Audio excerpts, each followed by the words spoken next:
j'ai expérimenté l'hydrothérapie. C'est une technique thérapeutique connue depuis environ 300 ans qui a beaucoup de bienfaits. Les spas nordiques offrent ce genre de soins, mais c'est sûr que des fois, on n'a pas le temps ni le budget pour se rendre dans ces endroits, même si c'est très agréable. Alors, je vais vous parler aujourd'hui comment le faire à la maison. Mais avant de vous dire comment faire, je veux vous dire absolument les bienfaits. Parce que, faut pas se le cacher, ça prend du courage, ça prend de la motivation pour faire de l'hydrothérapie. En fait, qu'est-ce que ça a comme bienfait?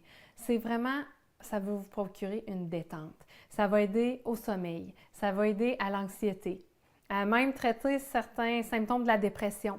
Ça peut prévenir la dépression. Ça peut aider des problèmes de peau, de douleurs, de courbatures, de raideur musculaire et ça peut être bénéfique aussi pour certains problèmes digestifs gastro-intestinaux. Donc, comment on fait à la maison pour faire de l'hydrothérapie? En fait, il s'agit d'un contraste entre l'eau chaude et l'eau froide.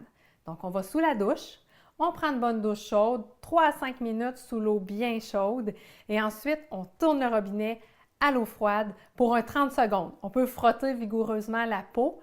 Ensuite, on revient à l'eau chaude pour un 3 à 5 minutes et on remet à l'eau froide pour un 30 secondes. L'important, c'est de toujours terminer par l'eau froide et pour avoir le plus de bénéfices, on fait de 2 à 3 reprises l'alternance de chaud à froid.